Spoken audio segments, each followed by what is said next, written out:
I attempted to beat Skylanders Giants in a way I had never tried it before, because I challenged myself to play through the entire game while only using a certain set of Skylanders, and if one of them dies, they remain dead for the rest of the run. This way of playing the games is called a Nuzlocke, and it spices up the gameplay by a ton. The rules for the run are simple. I could only use the core Skylanders that were newly introduced in Giants, which are Pop Fizz, Fright Rider, Sprocket, Flashwing, Chill, Shroom Boom, Hot Dog, and Jetvac. I had to play the game on hard difficulty, I couldn't use any deliberate glitches, and once I started a fight, I wasn't allowed to switch characters. Will I be able to make it to the end of the game? Stick around to find out. We start off with the first chapter, Time of the Giants. Because this is an introduction level, I had zero trouble getting through it.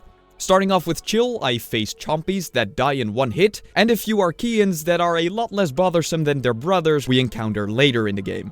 Needless to say, it wasn't very hard, but don't you worry, because once we progress through the game, the difficulty quickly ramps up. In the second level, Junkyard Isles, I was already a little more cautious because it introduces Bark Demons. These guys are terribly slow, but they hit like a semi-truck, so you have to make sure they don't catch you off guard. Fortunately, it seemed they still had to warm up too, because even with Chill, a character I'm not that good with, I breezed through the level, taking very little damage. So it was on to level 3. I did not look forward to Rumbletown a lot, because there's something at the end of the level that can generally get really tough. But before we got there, we first had to get through the rest of the level. The enemies you face here are mostly Drow, which usually don't cause too much trouble, but they appear in pretty large numbers. Especially in this little arena section, it can be really difficult to avoid all their attacks. I had a few close calls with Hot Dog because he's not that quick, but ultimately I managed to get through without issue. After setting some sheep on fire and pushing some blocks around, we made it to the most difficult part of the level, the arena. In these arena battles, multiple waves of enemies come at you, with each wave increasing the difficulty and ending with a mini-boss. There's a lot of enemies to deal with in these arenas, so I took quite a bit of damage during the fight. Fortunately for me, food spawned virtually every time I lost health, so I went into the last fight with the Goliath Drow called Brock with a good amount of HP. The thing with Goliath Drow is that they can deal massive amounts of damage, but they do move very slowly, so if there's just one of them, it's not a difficult fight at all. And even though Brock had a bunch of helpers, I won without taking any damage, which meant it was time for Cutthroat Carnival. This level for a major part just consists of playing Skystones matches, and doesn't have a ton of strong enemies. The only thing I didn't look forward to were the Executioners towards the end of the level, since I remembered having difficulty with those in the past. But even these guys didn't stand a chance against Pop Fizz, and after winning the final game of Skystones, I could already move on to the next level. Glacier Gully was once again not that big a challenge, but it did teach me a very valuable lesson that would prove useful for the rest of the run. And that lesson was that Flashwing is an absolute god in this game. If you have Flashwing on the Shards upgrade path, her damage output can get insane in closed-off areas, because shooting a wall leaves a shard that fires if you use your primary attack. If you manage to line them up properly, you can deal ridiculous amounts of damage to a single enemy, but also cover the whole map in shards, damaging multiple enemies at the same time. But her best upgrade is that these shards in the wall can actually heal her, meaning she doesn't have to rely on food to heal. I flew through the level with her, and it was on to the Secret Vault of Secrets. This is the level where things started to get dicey. Even though 50% of this level is spent controlling a giant robot, which is, well, mind-numbingly easy, the other half mostly consists of fighting enormously powerful late-game enemies you don't see again after this level until Chapter 14. Specifically, the Archean Jousters and Juggernauts are an absolute pain in the ass. But the first real scare came from a Bark Demon. Remember I said these things hit like a semi-truck? I thought I was out of its range, but that was clearly not the case, and it took more than half of my health with one hit. And when I saw there was a Juggernaut just waiting to demolish me, I thought I would 100% be losing Sprocket. But fortunately, the Nuzlocke gods were with me this time, and I leveled up right after defeating the Bark Demon, getting me back up to full health. This meant I had enough confidence to fight the Juggernaut, and I lived to fight another day. After a bit of trouble with some flying jousters, I managed to reach the final part of the level. But this is where things really went south. Just before the end of the level, I encountered another Juggernaut and some Bombers, and even though this isn't a combination I'm usually that scared of, there was a different enemy that caused me trouble.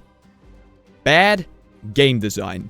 Just look at this. I tried dodging the Juggernaut's laser by moving below it, and even though I'm clearly below the laser here, it still hit me for some ungodly reason. so I thought I'd move further down to be 100% sure I wouldn't be in range. But then it happened again! With 41 health left on Sprocket, I realized I couldn't run, and there was only one option left. Charging in head first.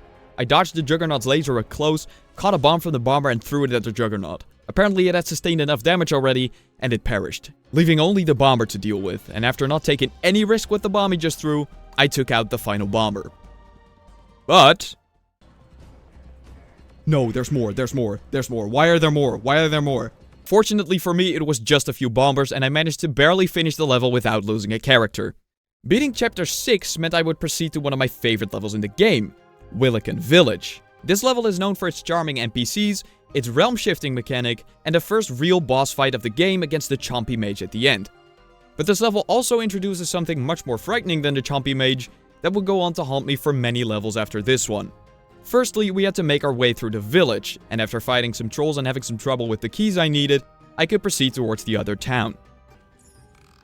Someone hide one of our town keys behind stone blocks. It was me. Funny. Well, you're a little shit, Emerson. When I was about halfway through, I was met with a thing that to this day still haunts my nightmares. Grenade generals. While these guys don't seem awfully imposing, their grenades deal way too much damage and have a giant hitbox. They can bounce off of objects, and it is really easy to get stuck behind them. I lost over half of my HP in this one small fight, and when I encountered more of them at the end of the level... woo! Alright, that was Jetvac. I was a bit too pessimistic though, because I managed to take them out without dying. Thank the Lord that... oh no. Fortunately, I found a strategy that worked for taking them out, and after beating some bark demons, it was on to the boss fight. And it was a piece of cake. Though this fight is loved by many because of the Chompy Mage's personality, it's really not that much of a fight. The Chompy Mage has two phases, one in which he's walking around as a giant Chompy, and one in which he sends out a bunch of projectiles. The way you damage him involves the realm switching mechanic that's unique to this level. Throughout the fight, the Chompy Mage spawns a bunch of Chompies, and later on, he inhales all of them. If you switch realms, the Chompies turn into Enfuego Chompies, which explode if you get near them. So to damage the Chompy Mage, you just need to switch realms right before he starts inhaling to deal massive amounts of damage. In the bullet hell phase, however, switching dimensions turns the red projectiles that damage you blue, and vice versa. This already makes it very easy to dodge the red projectiles, but on top of that, the blue ones heal you, making this fight an absolute cakewalk. I beat the Chompy Mage without any issues, and it was on to the next level. In Trollhelm Security, nothing really worth mentioning happened. Even though it introduced some tough enemies like D-Riveters and Chompy Bots, and it has a huge amount of grenade generals, I was using Fright Rider, who is really fast and can do some solid damage. So I never really got into trouble during this level. I think a boom is in order here. But this meant I was already halfway through the game without losing any characters. And even though I knew there were still some very difficult levels coming up, at this point, I felt almost certain that I was going to make it to the end. Little did I know, things would start to get a lot worse from here on out. The next level was Chaos's Castle, and if you notice something different in the footage, that's right! I started using a facecam, because I actually livestreamed this right here on the channel. If you'd like to watch me play some games live, be sure to join in on Tuesdays at 8 PM Amsterdam time. And don't forget to like the video and subscribe to the channel if you're enjoying the video so far. Alright, self-promotion done, back to the Nuzlocke. Chaos's Castle is the most difficult level of the run thus far, because it has multiple treacherous sections with plenty of strong enemies. I decided to go in with Shroom Boom, since I hadn't used him up to this point, but I quickly realized he is not my favorite Skylander at all. His damage output is decent, but it feels it's really difficult to aim with him, and I just can't seem to use his shield properly. So when I entered the first difficult section, I was struggling hard. I started the fight at full HP, but within 30 seconds that already dropped down to about 30%. When a Troll Stomper came in after, I thought I was doomed. But I managed to hype myself with a great pun. Oh, and the frickin' grenade generals. Okay, it's been fun, guys. Fun guy. The energy was back up, and I managed to defeat the Stomper shortly after. But the worst part of the level was up next. The Great Hall. This might just be one of my least favorite sections of the entire game. A tight space with Cyclops, Grenade Generals, Maze Majors, and multiple Troll Stompers make this part of the level an absolute hell. And the worst thing is, when you think it's over, even more enemies keep appearing. After stressing my balls off dealing with the very annoying enemies, 2 Troll Stompers entered the room, and there was still a Grenade General up. I got hit again, and got down to 20 HP. Even a Chompy could finish me off at this point. But then... Go. Oh my god. Is that it? That is not good for my health. This had been the most stressful fight of the run thus far. But by some miracle, Shroom Boom was still alive and kicking. But he wasn't out of the woods yet, because there was still an arena battle at the end of the level. At this point, I probably should have switched characters, but Shroom Boom had already survived the impossible, so I was fairly confident I could finish the level with him. And it actually went well. I did get damaged quite a bit, but I managed to heal up every time. But then Bruce the Jawbreaker stepped into the arena, and well... Is there gonna be a pain in the ass? We just send out some of these. Damage up. How did he hit me there? I don't exactly know what happened, but it seemed like right before he attacked, Bruce got moved up by a Chompy, which meant instead of me easily dodging his attack, he ended up right in my path. And later on, it almost happened again! With only 40 HP remaining, some Grenade Generals stepped into the arena, and it had to happen at some point. This death did feel out of my hands, because Bruce was not supposed to be able to hit me there at all. And what's even worse is that I finished him off with Hot Dog mere seconds after dying with Shroom Boom. He fought like a champion, but it was time to say goodbye to our fungal friend. The first death of the run was a fact, but I couldn't mourn for too long, because it was time for yet another tough chapter, Aerial Attack. In this level, the Dreadjaw gets attacked by pirates, which means the first part of the level is spent in what normally is the hub world. This makes for a very chaotic scene, because there's not a lot of room at all, making it difficult to avoid attacks. After seconds, I'd already almost lost Hot Dog, but after getting some food and shooting down the attackers, I managed to defeat the final pirates. Which meant it was now time to reverse the roles and board their ship. Hot Dog was still very weak though, and since there was an undead elemental zone, I decided to switch to Fright Rider. Fright Rider is one of my favorite characters in this Nuzlocke, and I managed to beat many enemies with ease due to his high speed and damage. But then, a Chompy bot and 2 Goliath Drow entered the ship. I don't know why, but I was struggling with these guys. I started making some stupid mistakes, which meant I got down to 222 HP. Then, I went in to damage one of the Goliaths.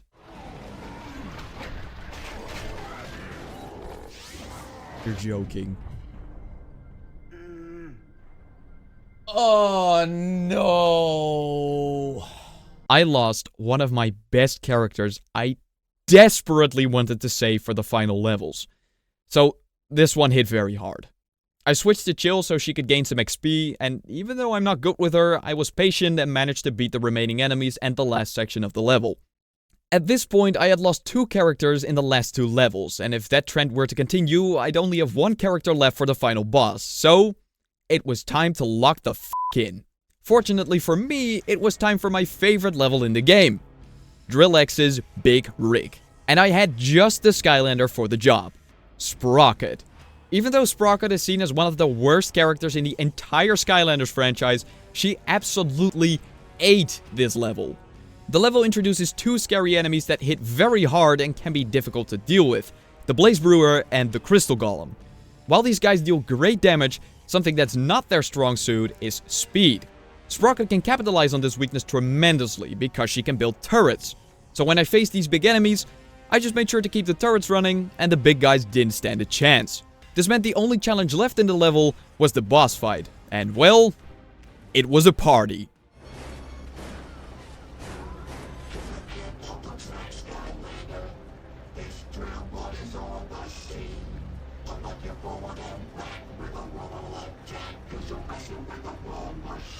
Hell yeah, dude. The main pattern of the Drill X fight is that he attacks, he gets stuck, and after a while, he breaks free and starts another attack.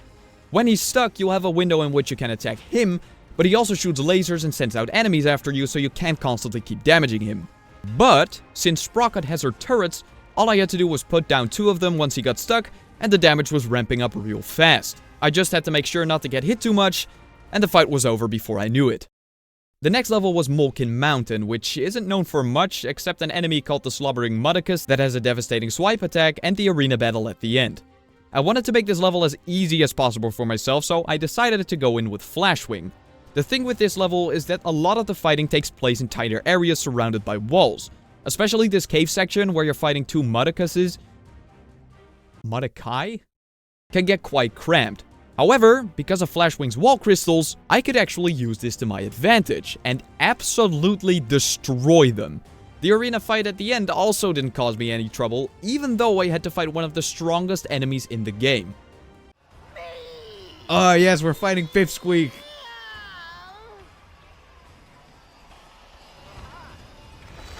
Look at this, look at this, look at this OP guy. One of my favorite jokes in the game. The Shadow Duke that followed didn't stand a chance as well, so it was on to the Oracle. The Oracle has a pretty special gimmick, because before facing off against enemies, you can decide which one of 2 trials you take. And after completing the trial, you get to pick again. This meant I could make this very easy for myself if I chose the correct path. The problem was, I didn't know which path was the best to take on the first choice. It went between Chompies and Spiders, and even though the Chompy path would probably have been easier, I remembered playing the Spider path before and getting through it fairly easily in those runs. But I probably didn't play it on hard mode, because I was in for a nasty surprise. Where I thought the Spiderlings were very weak, I realized quickly that they dealt more than 100 damage per hit. After trying to kill a few up close but somehow missing my shield bash, I was already down to 39 health. Chill was probably the worst character I could have picked for this section, because her area damage attack takes way too long to set up, her ranged attack doesn't deal splash damage, and her shield bash clearly didn't work either. So all I could do was just run around and occasionally try hitting one of the Spiderlings with a ranged attack. I tried to get multiple off of my back with an ice wall, but it went in the wrong direction and... No!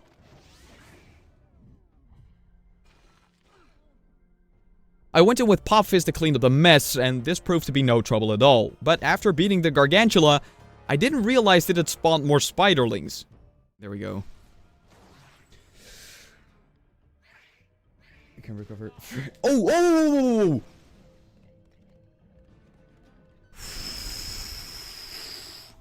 I almost lost Pop Fizz in the same fight because I wasn't paying attention. But luckily, I had barely avoided a major crisis. I didn't want to risk losing Pop Fizz too, so I finished the level with Flashwing without issue. Now we have arrived at the unholy trinity of the game, the final 3 levels that take place in and around the lost city of Arcus. This is a part of the game I was looking forward to the least, because it introduces some of the most barbaric enemies in the game. And one in particular was on my mind throughout the entire run. Those being Archean duelists. These Archeans carrying massive swords have a giant attack range and deal more than 200 damage per hit. They're the most unforgiving enemies in the game. One wrong move and you can lose a character just like that. But before encountering them, we still had some other stuff to do. Primarily flying around in an Archean jet before landing and exploring a cave. When I entered, I saw a bunch of Trog Pinchers and meant to remember this is where I would be fighting a Crystal Golem. So I switched to Sprocket because she worked well against them in previous levels. And then... Archean duelist.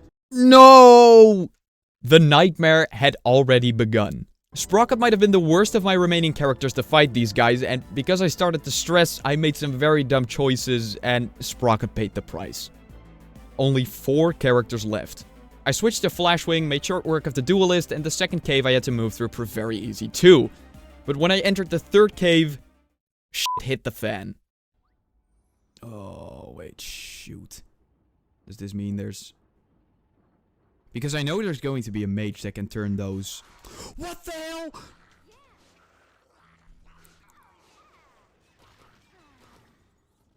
One thing you should know about Skylanders Giants is that it is notorious for having a complete lack of invincibility frames. This meant I almost lost Flashwing to a bunch of Trog Pinchers, which would have been an absolute disaster. But she lived and I could continue. Then I managed to complete my objective in the cave. Okay, please tell me there's not going to be a random spawn of really strong enemies right in front of me. Oh, come on! The fight against the crystal golem did not go smoothly at all. I thought I was out of its range, but the golem slammed straight on my head and I was down to 137 health. I tried to maneuver around him, but things weren't working really well. And when I tried to hit all of his crystals with Flashwing's lighthouse attack... Move! I got hit by 2 of the crystals there. If I had moved 1 frame later, I probably would have lost Flashwing. Thank God there wasn't an enemy gate and I could leave, because otherwise Flashwing would have been done for and the later levels would have gotten a whole lot harder. I decided to switch to Jetvac, and when I arrived at the next land section, absolute hell broke loose. I had to fight 5 duelists in an arena of a few square meters. And let's be real, Jetvac didn't stand a chance before the fight had even started. And after getting pummeled by the duelists, he met his inevitable end. What the... Guys, legitimately, what am I supposed to do there? I couldn't even move! I couldn't even move! This was problematic, because I had only defeated 1 of the duelists, and now I only had 3 characters left. But then, the lack of invincibility frames struck again.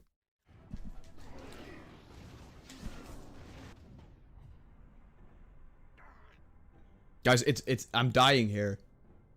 The run is ending here. I lost 2 characters in less than a minute. At this point, only Pop Fizz and Flashwing were left, and she was still at 24 HP.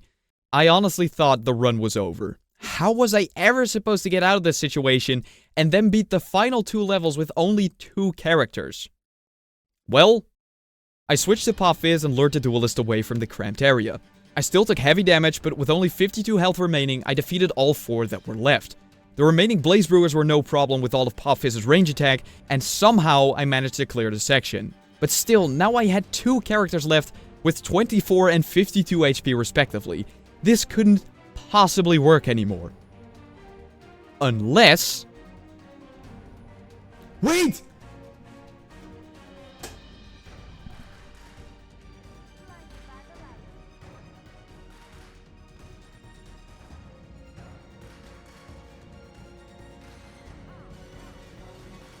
I completely forgot about Flashwing's healing ability, and this filled me with the confidence I needed to complete this level.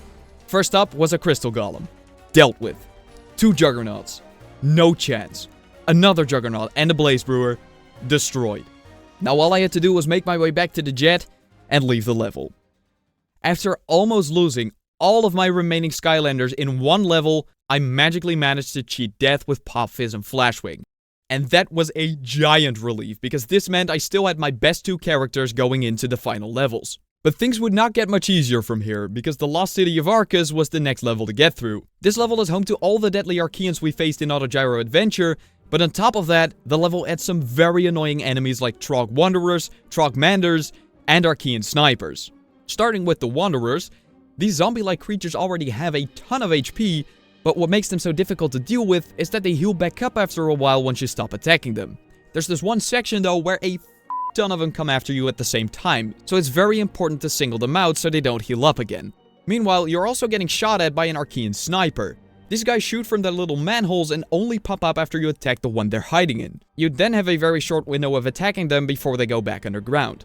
Needless to say, fighting these 2 enemies at the same time means staying alert at all times and making sure you don't get swarmed. I was prepared to face these guys though, and Flashwing was the perfect Skylander for the job. Where I was expecting to get swallowed by the amount of Trog Wanderers, after they entered the area, they largely moved in lines, which meant singling them out was way easier than I expected. I did still have to be alert for the sniper, but because of Flashwing's secondary attack, it was rather easy to dodge the bullets at the last second. And once I took out the sniper, dealing with the Trogs was a cakewalk. But this was only the start of the difficult sections, because in the next one, the lovely Archean duelist returned. Yippee. This time, however, I wasn't enclosed in a space of 1 square meter, so I actually had space to dodge their attacks, which suddenly made them a whole lot less scary. After defeating them, 2 Trogmanders stepped up, which summoned tiny little Trog pinchers and turned them into giant monsters. These weren't that imposing compared to what I'd faced before though, and I defeated them without taking any damage. After using a Roboto Ball to open a gate, it was time for the final fighting section of this level, where I had to face off against Trogmanders, Duelists, and Juggernauts. Normally, I would have shat my pants at this point, but I was locked the f*** in. Which you could probably already tell from my facial expressions. I don't know what it is, but Flashwing gave me so much confidence in this area. I did get hit a few times, but I never dropped to critical health, and I managed to dodge pretty much everything the enemies threw at me. Flashwing 100% crowned herself the MVP of this run here. I beat all the enemies with relative ease, which meant it was on to the final level, bringing order to chaos. In many ways, this final level is actually easier than the previous two. At this point, I had a strategy for defeating all the enemies in the level, and the battles took place in much more open spaces with less enemies to deal with. I did almost die once in this level, but that didn't have anything to do with the enemies, but with the fucking spinning blades. Let me just time that real quick. 2, 3.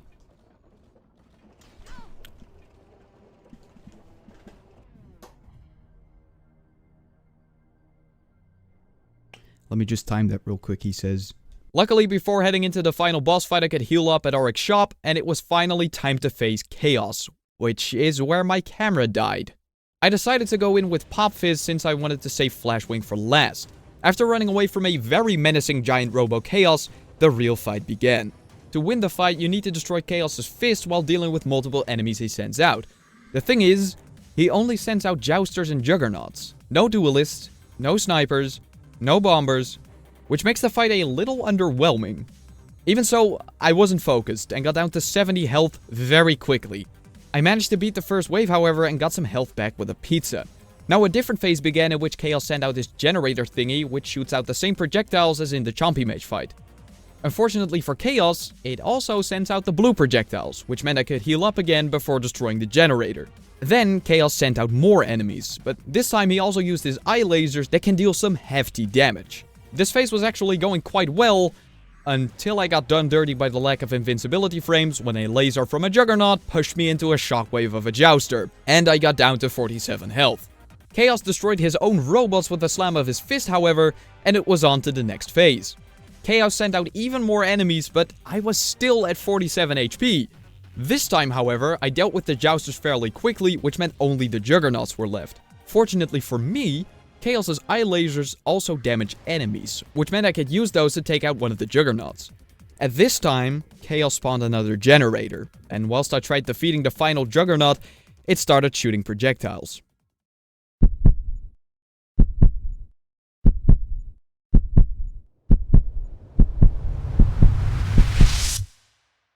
I barely dodged it, which meant Pop Fizz was still kicking.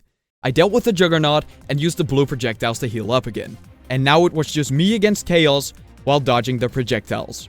And, well...